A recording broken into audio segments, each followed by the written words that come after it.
Two in a row today. Another Ask Me Anything answer to a question concerning Mr. Happy's. Mr. Happy's.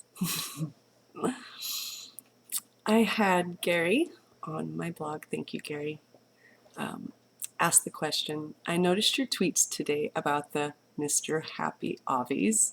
Well said. You also referred to a perfect Mr. Happy. Could you describe your idea of a perfect Mr. Happy? Yeah, I'm gonna do this. This sounds fun. First I'll talk about actual characteristics, I guess, and then I want to go on a little bit about Mr. Happy Obvious. My perfect Mr. Happy. Well, it has a lot to do, I'd say roughly around 50%, maybe a little bit more, with the owner. I have to know the owner. I can't just look at a Mr. Happy and go, ooh, Mr. Happy, without it being connected to somebody. That being said, the remaining portion of it has a lot to do with my senses. I guess you could say all of the senses combined. The first one being scent. Mr. Happys have scents too.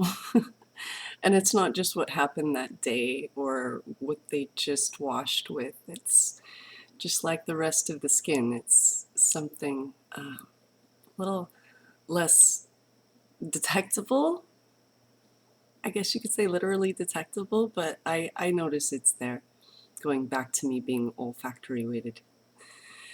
And other than scents, I would have to say I'm not a size queen. I'm a little small, and I know that even small girls with the right coercion can be size queens, but I prefer about 5.5 or 6 inches. That would be a good size for me, good fit. And so far as appearance is concerned, I don't want them to look like my hands, all veiny. It doesn't really matter. If it's on a person that I like and it's not my, I guess you could say my type of Mr. Happy, my perfect type of Mr. Happy, it's not that bad of a thing. But ideally, I would like them in my pipe dream of a perfect Mr. Happy to not be blotchy or veiny, or as little as possible. I mean, you have to pump blood up through it somehow. How fun. Yes, let's talk about Mr. Happy's. I feel like I'm blushing like a kindergartner. Anyway, okay, so that would be the summary of my perfect Mr. Happy. Now, so far as Mr. Happy obvies everywhere on personal profiles, social sites, and stuff like that, it just really irritates me. And it's so funny because yesterday I started talking about it on Twitter, and it was just right afterwards. It didn't take very long. All of a sudden, all of these Mr. Happy pictures come flying at me. And I played along with the game for a little while, and I even think I said something sarcastic, like, well, at least put some eyes on him or a hat. And somebody actually tweeted back a picture of their Mr. Happy taken with their iPhone with their sunglasses on.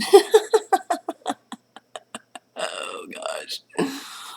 But yeah, going back to I like knowing who's behind the Mr. Happy. That kind of connects to the obvies, to the avatars. This is a great topic. You don't see too many women out there putting, their full-on floral display in their obby. But men are an entirely different monster, aren't they? Fun stuff. So there's the answer to that. So thank you, Gary, for posing the question.